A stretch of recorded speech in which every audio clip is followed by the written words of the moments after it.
안녕하세요. 4년제 대학을 나와서 관련 직업에 종사하는 40대 남성입니다. 더 구체적으로 말씀드리면 땡땡구청 사회복지과에 근무하고 있습니다.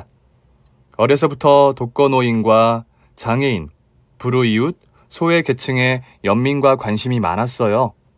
지역 내 복지 취약계층을 발굴하고 지원하는 일이 제 적성에 맞습니다.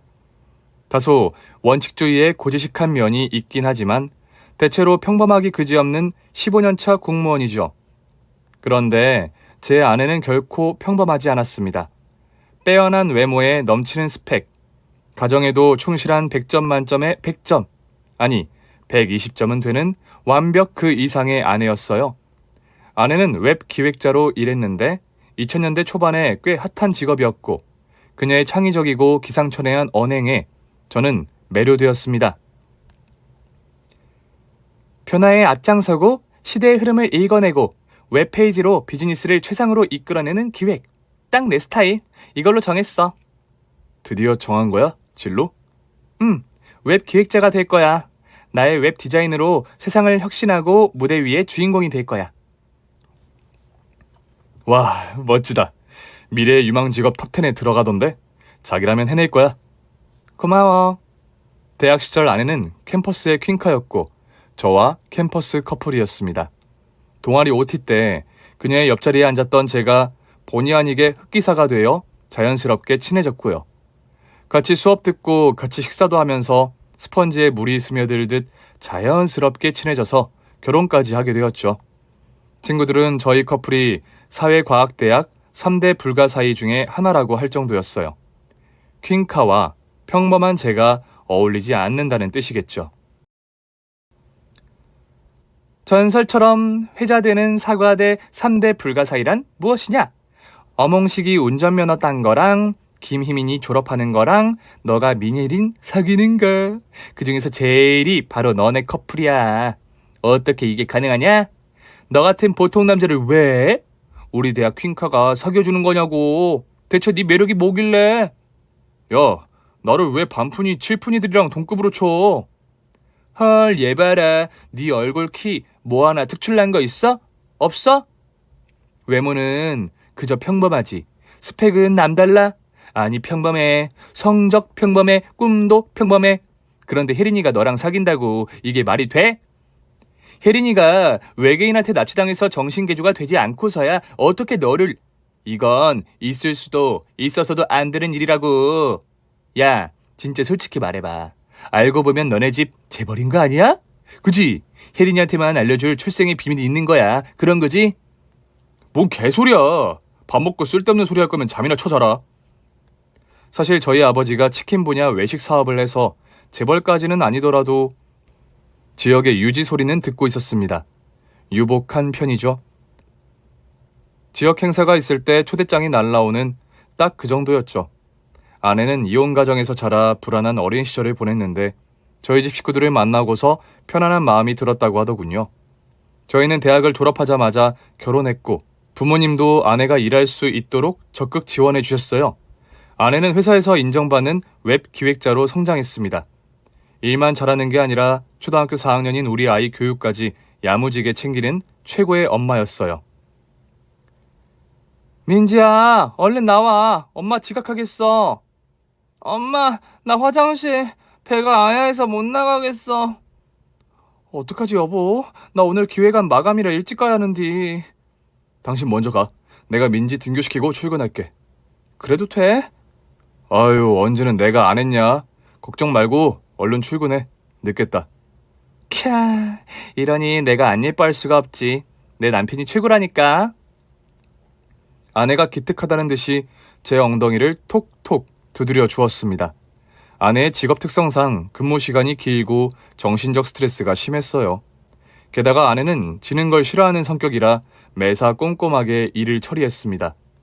특히 재작년에 부임한 직장 상사한테 지지 않으려고 무리한다 싶을 정도로 애를 썼어요. 여보, 커피 한 잔 내려줄까? 아니, 조금만 쓰면 다 했어. 2시간이 지나고 아내가 기지개를 키며 일어섰습니다. 다 했다. 모두의 시선을 사로잡을 완벽한 기획 아니야. 수고했어. 내일 프레젠테이션이야? 아니, 모레. 본부장 컨펌부터 받아야지. 챗 GPT도 울고 갈 기회가 아니라고. 빨리 보고해야겠네. 아내는 본부장에게 기획안 문서를 메일링하고는 재빠르게 도도도도 문자를 보냈습니다. 숙제 다 마치고 선생님에게 검사 맞는 어린 아이 마냥 의기양양하게 문자를 보내는 그 모습이 어찌나 사랑스럽던지요. 일도 사랑도 가정도 놓치지 않는 아내가 위대해 보였습니다. 아내가 문자를 보내자마자 전화가 걸려오더군요. 본부장이야. 여보, 잠깐만 전화 좀 받고 올게. 아내 회사의 본부장은 이사장의 사위였는데 아내 말로는 무능력한 낙하산이 사사건건 트집을 잡아서 부하의 성과를 앞에서는 깔아 뭉개고 뒤로는 자신의 공으로 가로채는 악당이라고 하더군요. 그래서 두 사람은 사이가 좋지 않았어요. 아닌 게 아니라 본부장은 수시로 아내에게 전화를 하거나 문자로 잡다한 업무까지 지시했고 아내는 업무 진행 상황을 신속 정확하게 보고했습니다. 휴대폰을 내려놓을 시간이 없도록 간섭이 심했습니다. 마당으로 나가서 전화를 받고 들어오는 아내는 정말 지친다는 듯이 작은 한숨을 내쉬었습니다. 진짜 싫다. 뭐라는 줄 알아? 모레 PT 나더러 하라면서 출장까지 가래. 만만한 게 나지. 정말 나만 부려먹는다니깐? 전생에 철천지 원수였나봐. 아내는 노이로제에 걸릴 것 같다면서 본부장을 극도로 싫어했습니다. 저는 그런 아내가 너무 안쓰러웠어요. 여보, 본부장 때문에 스트레스 받으면 회사 그만둬도 돼. 쉬면서 더 좋은 회사 알아보자. 어때? 그깟 본부장 하나 때문에 내 청춘을 바친 회사를 떠나라니. 진짜 그건 아니지. 여보, 내가 여기서 팀장 따려고 얼마나 애를 썼는데 본부장이란 우리 둘 중에 하나가 회사를 떠나야 한다면 그건 본부장이지. 내가 아니라고. 알았어? 난 그냥 당신이 스트레스가 심한 것 같아서. 여보, 직장 일은 내가 알아서 해. 당신까지 걱정 안 해도 된다고. 저희 부부는 둘 다 15년째 각자의 위치에서 열심히 살아왔습니다. 정말 앞만 보고 살다 보니 어느새 불혹의 나이가 되었고 아내는 특히 직장 일에 예민했어요. 일을 하고 있는데 민지를 훈육해야 하는 일이 생기면 유달리 버럭버럭 화내는 일이 잦아졌어요. 저는 일찍 퇴근해서 집안일을 돕고 민지를 챙겼습니다. 그리고 아내의 건강이 염려되었어요. 그래서 저는 아내에게 같은 취미를 가져보자고 제안했고 운동을 함께 시작했습니다. 처음에는 건강을 위해서 시작했는데 저는 타고난 게으른 성격으로 중간에 그만두고 아내만 계속 운동을 다녔어요. 그렇게 한 6개월을 다니던 아내가 그곳에서 만나 알게 된 한 여자를 가사 도우미로 채용하고 싶다고 하더군요. 가사 도우미? 그것도 입자는 조건이라고? 왜? 우리 그 정도 능력은 되잖아. 아니 그게 너무 갑작스런 얘기라. 그것보다 당신 일이 많이 힘들어. 많이 부대껴? 이번 프로젝트 잘만 하면 승진할 수 있을 것 같아. 나야 회사에서 밤새고 출장 다니는 건 껌이지. 근데 우리 민지는 아니잖아. 내 승진 때문에 내 딸 민지를 방치하는 게 마음에 걸려. 학교 마치고 영어, 수학, 미술, 농구, 피아노 학원 뺑뺑이 돌리는 것도 너무 미안하고. 적어도 입주 도우미가 있으면 민지가 학교 돌아와서 집밥은 먹을 수 있지 않겠어? 당신도 집안일 힘들어했잖아. 입주 도우미면 신중하게 봐야 하는 거 아니야? 당신이 잘 아는 사람이야? 진짜 믿을 만한 사람이야. 운동하면서 알게 됐는데 최근에 엄청 친해졌걸랑. 근데 얼마 전에 이혼하고 갈 데가 없어서 찜질방에서 지낼 거라잖아. 살고 싶은 의욕이 하나도 없대. 그 정도면 병원에서 상담 치료 받아야 하는 거 아니야? 당분간 아무 생각 없이 일만 하는 것도 도움이 될 것 같아서 내가 제안했어. 사람이 얌전하고 야무진 스타일이야. 한식 조리사 자격증도 있대. 여보, 나 여태까지 회사 다니면서 집안일까지 엄청 잘해왔잖아. 그렇지. 안팎으로 무지 애썼지 알아. 그러니까 내게 주는 상이라 생각하고 가사 도우미 드리자. 응? 제발. 아잉. 알았어. 당신이 정 그렇다면 그러지 뭐. 야후! 당장 내일부터 오라고 한다? 그렇게 오영주 씨가 저희 집에 가사 도우미로 들어왔습니다. 이 일로 평범했던 제 인생은 산산조각이 났고 다시는 평범했던 일상으로 돌아가지 못했죠. 하지만 오영주 씨를 처음 만났을 때만 해도 그런 일이 일어나리라고는 상상도 못했습니다. 여보, 인사해. 오영주 씨. 전직 플로리스트의 가정학과 전공. 최고지? 어서 오세요. 앞으로 잘 부탁드립니다.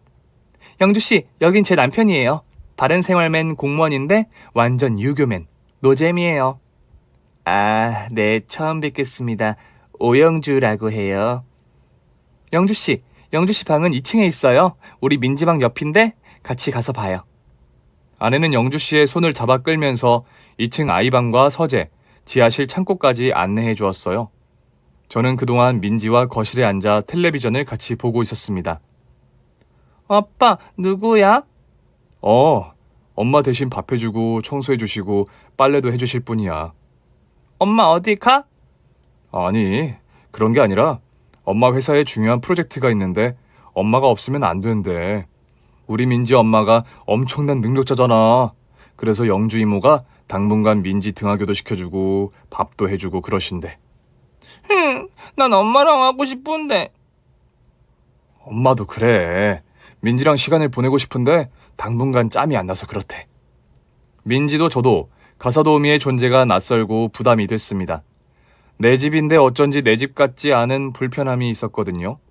그러나 얼마 지나지 않아서 서로 익숙해지면서 안정을 되찾았어요.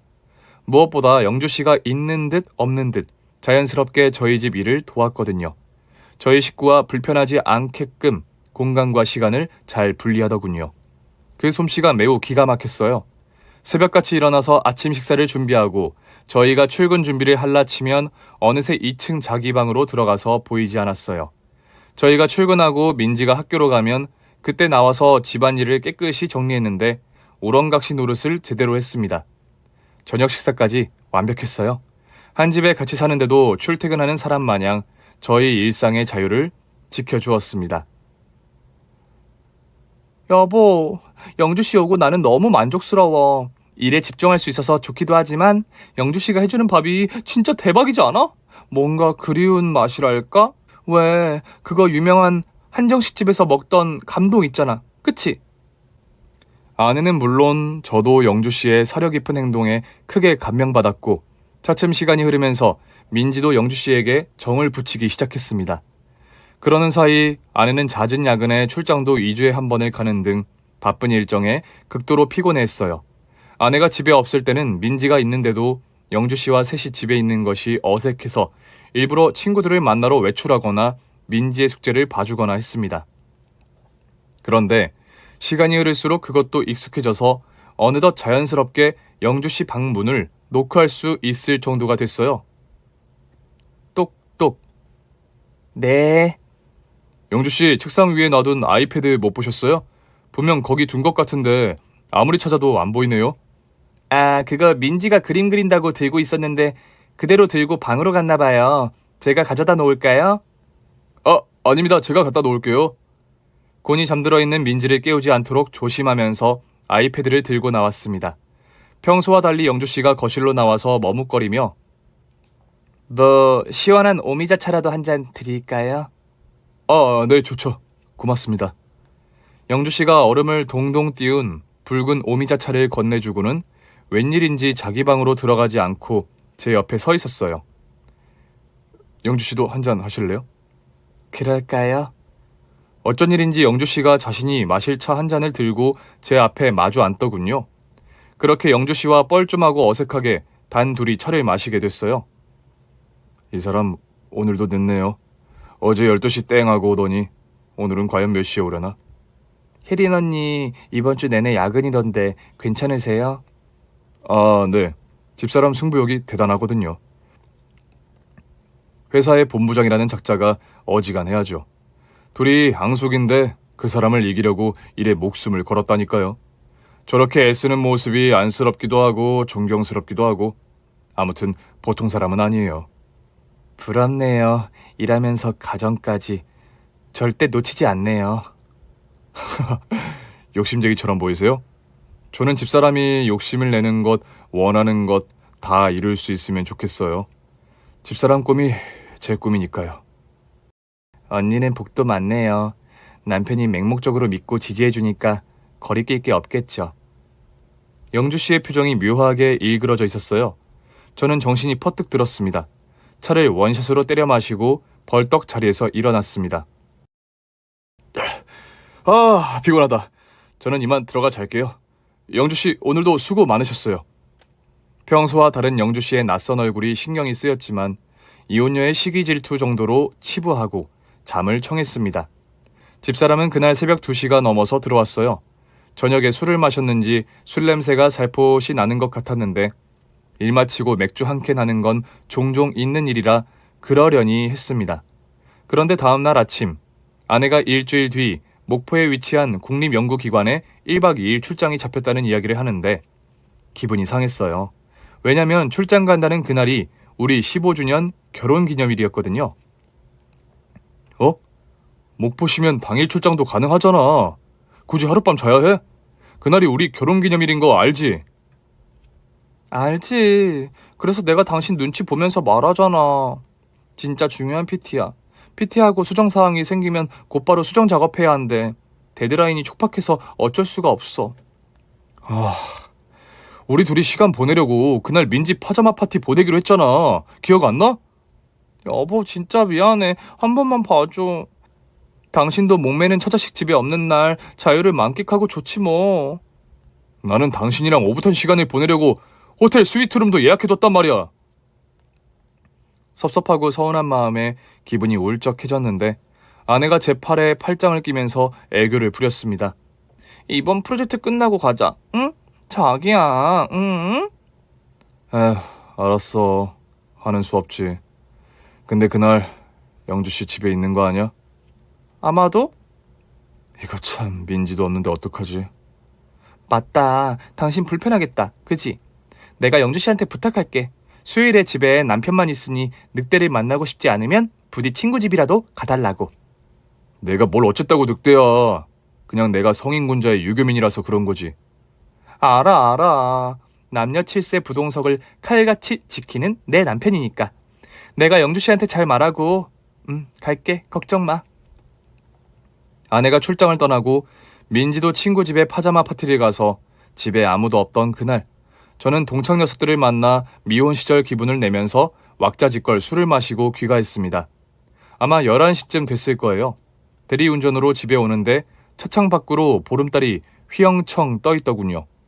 오랜만에 해방감을 느끼면서 한편으로 벌써 가족들이 그리웠습니다. 결혼기념일을 이렇게 보내는 내 인생은 무엇일까? 괜히 센치해졌어요. 현관문을 열고 집에 아무도 없다는 것을 확인하니 해방감이 들면서도 솔직히 씁쓸했어요. 외로운 기분을 떨치기 위해 일부러 소리내어 말했습니다. 여보, 민지야, 아빠 왔다. 저는 평소대로 양치를 하고 샤워를 했습니다. 잠옷으로 갈아입고 침대에 누우려는 순간 거실에서 인기척이 들렸어요. 집사람이 일찍 왔나 싶어서 거실로 나갔습니다. 서재 앞에 어두운 그림자가 하나 서 있었어요. 여보, 당신이야? 혹시 결혼기념일이라고 아내가 서프라이즈 이벤트로 일찍 돌아온 게 아닐까 잠시 설렜던 마음은 달빛에 비친 여자의 실루엣을 보는 순간 차갑게 식었습니다. 교교한 달빛에 드러난 체형은 아내가 아니었어요. 저는 거실 전원 스위치를 누르며 물었죠. 누구? 이윽고 거실이 환해지면서 시야에 들어온 사람은 영주씨였습니다. 영주씨가 흰색 목욕 가운을 입고 눈을 질끈 감고 서 있었습니다. 영주씨, 여기서 뭐 하세요? 오늘만 기다렸어요, 김인씨. 예? 영주씨는 대답 대신 천천히 가운을 묶고 있던 끈을 풀었습니다. 끈이 풀리고 목욕 가운을 천천히 어깨부터 벗기 시작했어요. 저는 너무 놀라서 획 고개를 돌려 뒤돌아섰습니다. 그리고 소리쳤어요. 영주씨, 저한테 왜 이러세요? 얼른 옷 입으세요. 안 그러면 저 집 나갑니다. 아니 근데 내가 내 집을 나가는 게 맞아? 당장 나가라고 할까? 제 머릿속은 하얗게 되고 말았습니다. 그때 등 뒤에서 영주씨의 흐느끼는 소리가 들려왔어요. 슬쩍 돌아보니 영주씨가 주저앉아 울고 있었어요. 저는 담요를 들고 와서 애써 시선을 피한 채 영주씨에게 건네주었습니다. 담요로 몸을 감싼 영주씨가 참지 못하고 통곡을 하더군요. 한참을 그렇게 울던 영주 씨가 겨우 눈물을 훔치며 입을 열었습니다. 죄송해요. 오늘 작정하고 왔어요. 김인 씨 유혹하려고요. 왜 뭐 때문에 저를... 설마 돈을 더 받으려고 이렇게까지 한다고? 별별 생각이 다 떠올랐는데 뜻밖의 대답이 흘러나왔습니다. 복수하고 싶었거든요. 예? 제가 뭘 잘못했나요? 많은 일이 나도 모르게 시작되죠. 평생 사랑을 약속했던 사람의 배신, 불륜도 아무도 모르게. 영주씨, 대체 무슨 말입니까? 남편이 바람을 피웠는데 궁금하더라고요. 대체 어떤 사람이길래 지난 5년 동안이나 감쪽같이 나를 속이고 농락했는지. 저는 이성애자입니다. 남자를 사귀지 않아요. 설마? 그거 아세요? 직장에서 바람피는 사내 분류는요, 본인들 빼고 다 알아요. 사무실 복사기만 모를까 다 알아요. 직원들 입방아에 오르내리고 손가락질을 당해도 정작 두 사람은 몰라요. 두 사람 앞에서는 티를 안 내니까요. 아니, 들켜도 모른 척하겠죠. 쪽팔리는 줄도 모르니까. 사내 불륜? 제가요? 민혜린 씨, 제 남편과 5년 동안 붙어먹은 상간녀예요. 야근, 출장 핑계로 더러운 짓거리를 하고 다니는 악마들이라고요. 잠시만요. 그러니까 영주 씨 남편이랑 집사람이랑 사내 불륜이라는 말씀이죠? 대체 영주 씨 남편이 누군데요? 장민재 본부장이요. 당신 부인 덕분에 내 결혼은 파탄이 났고 우린 별거 중이에요. 잠깐만요, 영주 씨. 왜요? 집사람은 본부장을 진짜 싫어해요. 아니, 싫어하는 정도가 아니라 극혐해요. 본부장이라면 치를 떠는데 사귄다니 말도 안 돼요. 두 사람이 하루에 10통 가까이 전화를 하는 건 업무가 긴밀하게 연결되어 있어서 그래요. 제가 복수하려고 여기 와서 제일 놀란 게 뭔지 아세요? 김인 씨가 부인을 맹신한다는 거예요. 마치 종교 같아. 부러운 일이죠. 그런데 어쩌죠? 제가 지난 6개월 동안 수집한 자료만 해도 차고 넘쳐요. 야근한다면서 아무도 없는 회의실에서 둘이 무슨 짓을 했는지, 지방 출장을 가서 다른 직원들이 복귀할 때 왜 두 사람만 남아서 왜 호텔 방은 하나만 잡았는지. 사진은 거짓말을 하지 않아요. 영주 씨가 자기 방으로 올라가서 옷을 갈아입고 서류 봉투 하나를 들고 왔습니다. 사진이 들어있었습니다. 아내와 낯선 남자가 사무실에서 호텔방에서 단 둘이 그렇고 그런 사내 불륜 관계임을 입증하는 사진들이 적나라하게 찍혀 있었습니다. 믿기지 않았지만 사진 속 여자는 제 아내가 분명했습니다. 신이시여, 저에게 왜 이런 엄청난 시련을 주시는 겁니까? 온몸에서 힘이 빠져나가는 기분이었습니다. 저도 처음엔 몰랐어요. 집에서도 휴대폰을 끼고 사는데 당연히 일 때문에 그러려니 했어요. 때가 되기를 기다렸죠. 그러다 우연히 휴대폰을 봤는데 카톡, 문자, 전화를 철저하게 관리했는지 아주 깨끗했어요. 알고 봤더니 휴대폰이 2대였던 거죠. 업무용, 불륜용. 유능해서 그런가 불륜도 철두철미했죠. 스파이를 해도 잘했을 거예요. 혹시나 해서 남편 회사의 여직원을 불러서 캐물었어요. 아니나 다를까 회사 내에 공공연한 비밀이라고 하더군요. 두 사람 다 워낙 일을 잘하고 케미가 좋으니까 아무도 터치를 하지 않았을 테고, 이 사장은 바지 사장이나 다름없어서 남편이 실세인데 두 사람 애정 행각에 장애될 게 없었겠죠. 웃긴 게 그 회사도 저희 친정에서 밀어줘서 겨우 설립했던 거예요. 초창기 적자로 직원 월급도 못 줄 때 저희 아빠가 다 메꿔주셨어요. 진짜 배은망덕한 놈이죠. 두 분 이혼하셨다고 했잖아요. 이혼하려고 했죠. 하지만 생각해보니 누구 좋으라고 이혼을 하나 싶대요. 그래도 상간녀 소송은 하려고 전문가를 고용했어요. 이 사진도 그렇게 얻은 거고요. 남편의 비밀 휴대폰 카톡 내용도 봤는데 가관이더군요. 저랑 싸운 이야기, 제가 보낸 문자, 김인 씨가 노잼이라고 비웃는 내용도 있어요. 혜린 씨는요, 이혼할 생각도 없고 그저 두 사람의 관계를 생활의 활력으로 여기더라고요. 그래서 더 놀랐어요. 그러다 괘씸한 생각에 나도 똑같이 맞바람을 펴서 복수를 하고 싶다는 못난 생각을 하게 됐고, 일부러 민혜린 씨가 다니는 스포츠 센터를 등록하고 혜린 씨에게 접근했어요. 그래서 저희 집으로. 남편의 불륜을 알고 나니까 야근한다고 도시락 싸줬던 기억이 나면서 괴로웠어요. 남편이 바람피는 것도 모르고 출장 갈 때마다 직원들이랑 같이 먹으라고 도시락에 간식을 만들어줬어요. 둘이 데이트 잘하라고 제가 호구짓을 한 거죠. 그런데 혜린 씨가 제 손맛을 기억해서 뜨끔했어요. 아, 그래서 집사람이 그리운 맛이라고 했던 거군요. 하. 저는 마른 세수를 했습니다. 머리가 멍해서 어떻게 하면 좋을지 아무런 생각이 나지 않았습니다. 당신에게 묻고 싶은 것이 하나 있어요. 당신의 아내가 다른 남자의 품에 안겼던 사실을 잊을 수 있나요? 아니요. 용서할 수 없습니다. 그렇다면 도와주세요. 이렇게 해서 저희는 두 불륜 남녀를 타도하기 위한 계획을 세웠습니다. 두 사람의 외도를 입증할 증거는 충분한 것 같으니 이대로 소장 발송해도 될 것 같아요. 법률사무실에 상담을 받고 월요일 직원들 아침 미팅 때 맞춰 회사의 부동산 가압류 신청서와 함께 퀵으로 보내죠. 아무리 직장에서 공견한 비밀이라 해도 불륜 커플로 확인 도장 찍히는 건 파장이 클 거예요. 그러면 좋겠어요. 워낙 낯짝이 두껍고 뻔뻔한 것들이라 타격이 있을까 싶기도 하고. 두 사람이 소장을 받는 순간 부끄러움을 알도록 만들어야죠. 그 전까지는 절대 우리가 그들의 불륜 사실을 눈치채고 있다는 사실을 몰라야 해요. 영주 씨는 별거 중이니까 문제없고 저만 조심하면 되겠네요. 그리고 가사 도우미 일도 그만두시는 편이 좋을 것 같네요. 혜린 씨 오는 대로 그만둔다고 할게요. 그렇게 시작된 복수의 서막은 아내의 불륜 현장을 처가 식구들이 목격하도록 만드는 거였습니다.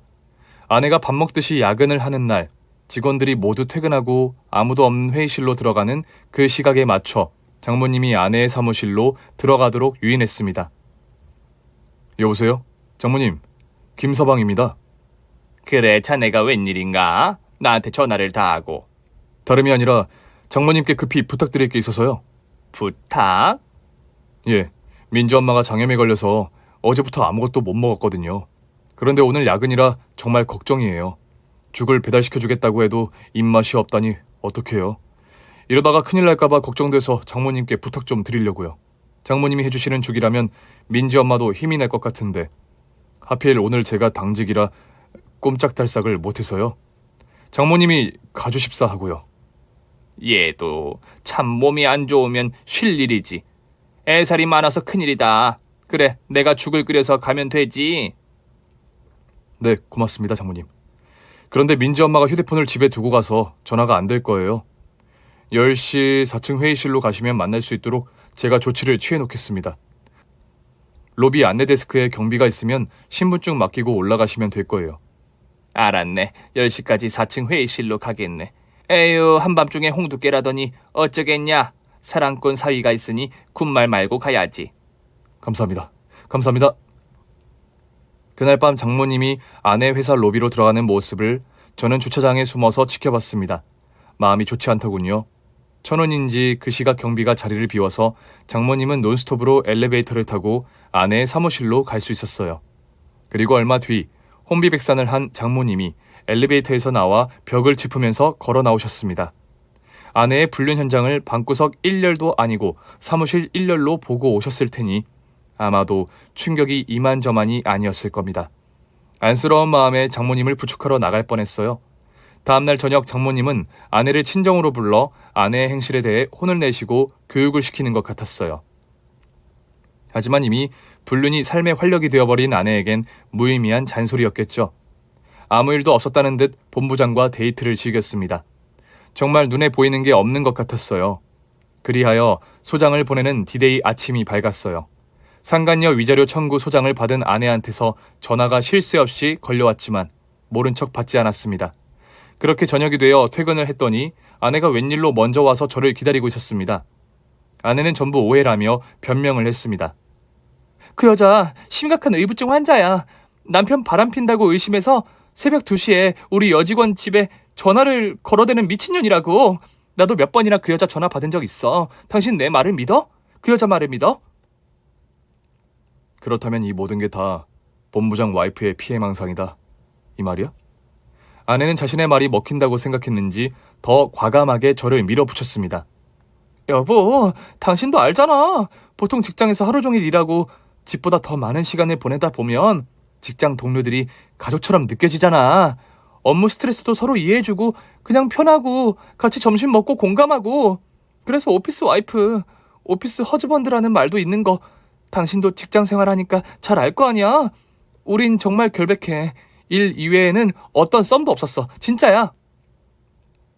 나야말로 믿고 싶다. 그런데 어쩌냐. 빼도 박도 못할 증거가 수두룩해서 말이야. 나도 미치고 환장하겠어. 어떻게 나를 배신해? 당신이 어떻게 나한테 이래? 뭐? 설마 당신 내 뒷조사 시켰어? 어처구니가 없네. 당신 날 못 믿어? 부부의 근간은 신뢰라고 누누이 말한 게 누군데? 내가 아니라 장민재 본부장 와이프 오영주 씨가 다 수집해 놨더라고. 파도 끝없이 나오는 그놈의 증거. 뭐? 영주 씨? 영주 씨가 본부장 와이프라고? 진짜야? 당신이 친애하다 못해 물고 빨고 하는 그 남자의 와이프가 영주 씨라고 됐냐? 자기 남편이 바람피는 당신 뒷조사하다가 빡쳐서 나를 유혹해서 복수하려고 일부러 우리 집에 들어온 가사 도우미였다고 알았냐? 눈에 실핏줄이 서고 얼굴은 벌겋게 상기한 아내가 눈동자를 이리저리 굴리면서 빠져나갈 궁리를 모색했습니다. 영주 씨가 본부장 와이프라고? 어쩐지 곰살맞게 친한 척 하더라니 믿는 도끼에 발등 찍힌 거네? 당신도 그래. 진짜 나를 사랑한다면 나한테 먼저 말을 했어야지. 치사하게 사람 뒤통수나 치고 말이야. 실망이야. 그래서 당신이 원하는 게 뭔데? 이혼이야? 당신 진짜 뻔뻔하다. 어떻게 잘못했다. 미안하다. 다시는 안 그러겠다. 이런 반성은 1도 없어? 아마추어처럼 왜 이래? 일할 때 소통이 얼마나 중요한지 몰라? 탄탄한 인간관계 위에서 일이 술술 풀린다고. 그게 불륜이랑 뭔 상관이야? 세상에서 제일 빠른 대화가 몸으로 하는 대화라는 걸 난 좀 일찍 깨달았을 뿐이야. 고작 한다는 변명이 일이야? 일 때문에 바람을 폈다고? 솔직히 내가 뭘 잘못했어? 내가 바람을 피우긴 했지만 당신한테 소홀한 적도 없고 민지도 잘 챙겼고 집안일까지 완벽하게 처리했는데 그 정도 보상은 필요한 거 아닐까? 그리고 당신 민지 생각을 해. 민지를 엄마 없는 아이로 키울 생각이야? 미쳤구나. 너 정말 돌았어. 저는 고개를 절레절레 흔들었습니다. 15년을 믿고 의지하며 사랑했던 아내가 이런 생각으로 사는 줄 몰랐던 저를 자책했습니다. 판결문 나오는 날 기대해. 평생 당신이 잊지 못할 하루를 만들어줄게. 그리고 아내의 불륜남인 장민재 본부장을 찾아가서 그냥 얼굴 보고 딱 한마디 했습니다. 민예린 남편입니다. 기대하세요. 티는 내지 않았지만 두 사람이 바짝 쫄고 있다는 게 느껴졌어요. 그리고 법원의 판결이 나던 날 영주 씨와 저는 판결문을 확대 복사해서 회사 건물 입구와 엘리베이터에 붙였습니다. 아내와 본부장이 애용하던 밀월의 장소, 회의실 입구에는 판넬을 만들어서 세워두었습니다. 피고의 부정행위가 명백하고 원고의 정신적 고통을 받았음이 경험칙상 명백하므로 피고는 원고의 정신적 손해를 배상할 책임이 있다. 법원이 인정한 두 불륜 커플을 본인 직장은 물론 그 건물을 사용하는 모든 사람들이 알 수 있도록 만들었습니다. 아내와 본부장은 사방에 붙여놓은 판결문을 보이는 족족 떼어냈고 혜린 씨와 저는 그 자리에 또다시 판결문을 붙였어요. 반나절을 그렇게 보내자 아내가 씩씩거리면서 저에게 전화를 했습니다. 당신 지금 어디야? 당장 만나. 안 돼, 나 바빠. 치사하게 일할 거야? 말로 하자. 대화를 하자고. 왜? 몸으로 하는 대화를 나누려고? 싫은데? 당신 이게 끝인 줄 알면 섭하지. 아니야. 당신 불륜쯤이야 직장 동료들은 어차피 다 알고 있었어. 그냥 확인사살 수준이라 타격감이 너무 적다고. 그래서 학창시절 당신을 잘못 가르친 은사님, 당신과 어울렸던 친구들, 그리고 유능하다는 이유로 두 사람 관계를 흐린 눈 했을 거래처 사람들, 당신이 어떤 사람인지 보여주려고. 대체 뭘 어떻게 할 건데? 아마 지금쯤이면 다들 카톡으로 보겠네. 당신과 본부장 단둘이 보냈던 달콤했던 시간들, 끈적끈적한 19금 청소년 관람 불가 영상이라 19세 이상 성인들한테만 보냈어.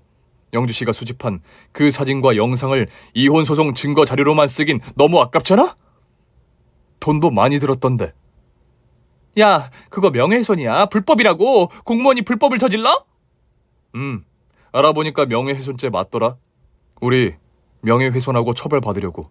벌금 200만 원 기꺼이 지불하고 당신과 그놈 망신 주고 망하게 할 거야. 어때? 이 정도는 해야지. 그나마 나 부끄럽지? 너 미쳤구나. 왜 이렇게까지 날? 불륜이라도 회사 내 소문만 날 뿐이야. 기껏해야 승진에 누락되는 정도의 징계야. 그깟 손가락질쯤 참을 수 있어. 승진에 목맨 당신이 그렇게 말하니 짠하네. 걱정 마.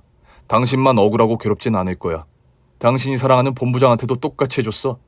영주씨가 본부장 가족 친지 지인 명단을 정리해서 사진에 영상까지 다 발송했어.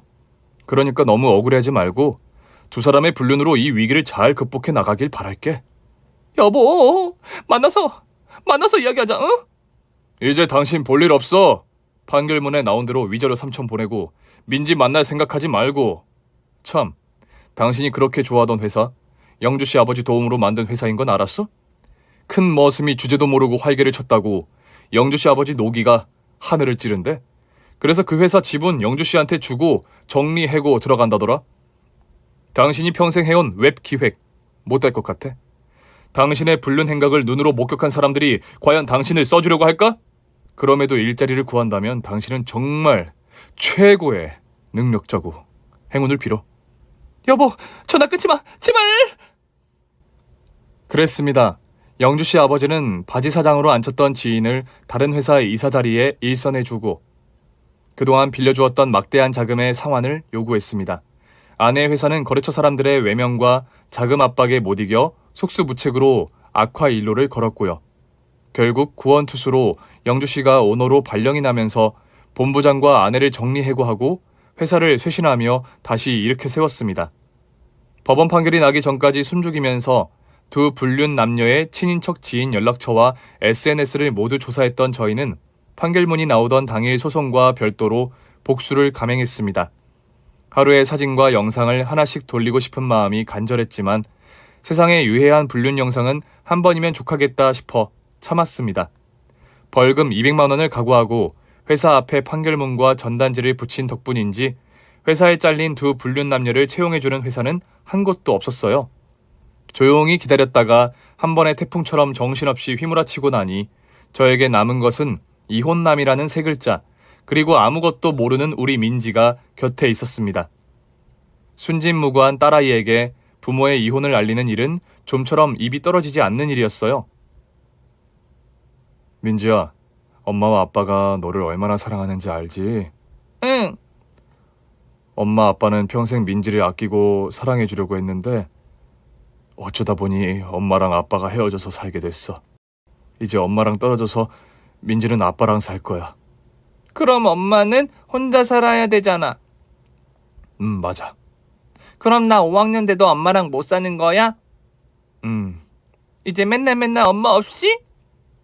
민지의 눈에서 눈물이 차올라 뚝뚝 떨어졌습니다. 제 심장이 터질 듯이 아팠어요.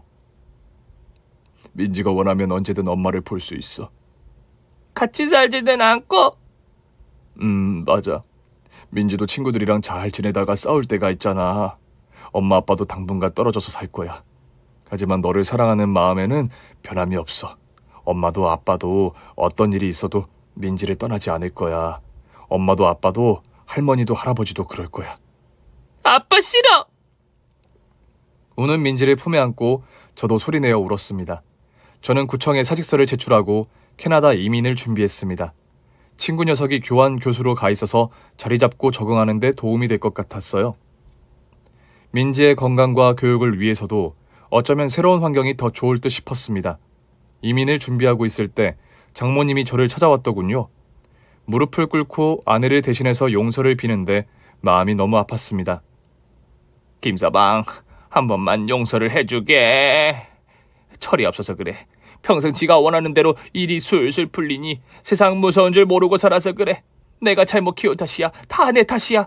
이혼하고 방구석에 누워있는 걸 볼 때마다 이 애미의 마음이 무너져. 불러주는 데도 없고 갈 데도 없어서 풀이 죽어서 지내는 걸 보다 자네한테 찾아온 거라네. 부디 못난 내 딸을 용서하고 두 사람 다시 시작하면 안 될까? 우리 민지를 생각해보게. 어머님, 일어나십시오. 제 마음은 변하지 않아요. 한 번 실수는 병가지 상사라고 하질 않나. 사람이 살다 보면 실수 한 번쯤 하질 않나. 그렇게 이해해주면 안 되겠나? 저도 한 번 실수는 눈 감을 수 있을 것 같아요. 2번 실수도 모른 척하겠어요. 그런데 장장 5년을 그렇게 저를 속여왔는데 어떻게 그 사람을 믿겠어요? 도저히 못 믿겠어요.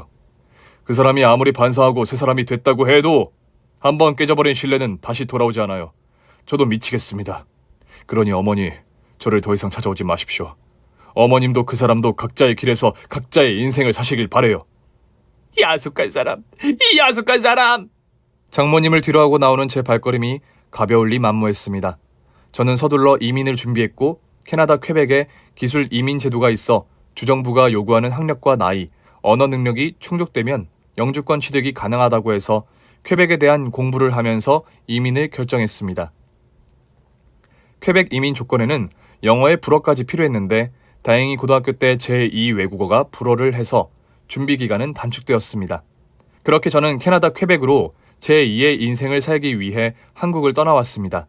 한국을 떠나기 전 오영주 씨를 한번 만났습니다. 웹디자인 기획 개발 회사를 운영하는 오너가 된 영주 씨는 전과 달리 생기와 활기로 가득했습니다.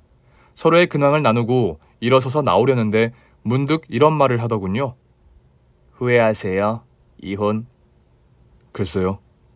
문득 그런 생각을 했어요. 남편의 회사를 찾아가서 상간녀 머리채나 잡고 말걸. 왜 굳이 상간녀 집에 가정부로 들어가서 남편을 꼬시려고 했을까? 너무 부끄러워서 그날만 생각하면 얼굴이 화끈화끈거려요. 덕분에 저도 제 결혼 생활의 실상을 알게 됐는걸요. 만일 그렇게라도 알려주지 않았으면 아직도 아내를 맹신하면서 살았을 거예요. 바보처럼. 그게 궁금했어요. 그렇게 굳건했던 믿음이 사라지게 된 이유가. 그때 영주 씨가 물었죠. 아내가 다른 남자의 품에 안겼던 사실을 잊을 수 있나? 하고요. 정말 사랑했다면 그 사실을 잊고 다시 시작할 수 있었을까요? 저는 도저히 그 사실을 잊을 수가 없더라고요. 그래서 깔끔하게 정리했습니다. 네, 저도 그랬어요. 부디 행운을 빌어요. 그렇게 헤어져 저는 지금 캐나다 퀘벡시에서 잘 살고 있습니다. 아주 잘 살고 있어요. 왜냐하면 아내가 현금이 없다면서 위자료로 가상화폐를 줬는데 그게 대박이 난 것이죠. 저는 제가 돈을 벌 줄도 몰랐어요. 아내와 이혼한 지 1년 6개월이 지나서 문득 아내한테 받은 것이 생각나서 계좌를 확인했는데 세상에 30억이 넘는 돈이 찍혀 있는 겁니다. 저는 그걸 현금화해서 은행에 예치했습니다. 그렇다고 일을 쉬고 있지는 않습니다. 저는 코인 세탁소를 운영하면서 민지를 돌보고 있어요.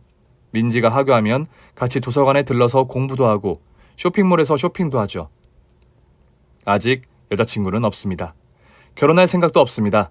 전 와이프가 남기고 간 상처가 쉽게 아물지 않더라고요. 결혼은 하는 것보다 유지하는 게 힘들고 서로의 책임과 신뢰를 바탕으로 살아야 가정도 화목하고 건강한 가정을 이룰 수 있죠. 하지만 한쪽의 배우자가 이를 어기는 순간 가정 전체가 흔들리고 붕괴하게 됩니다. 어떤 핑계로도 배우자를 두고 선을 넘는 행위를 하는 것은 옳지 않습니다. 제 결혼은 슬픈 엔딩을 맞았지만 부디 제 사연을 듣는 많은 분들이 결혼 생활에서 행복을 누리시길 기원합니다. 감사합니다. 오늘 준비한 사연은 여기까지입니다. 재미있게 들으셨다면 구독과 좋아요, 알림 설정까지 눌러주세요. 그럼 저는 다음 사연으로 찾아뵐게요. 오늘도 건강하고 행복하세요.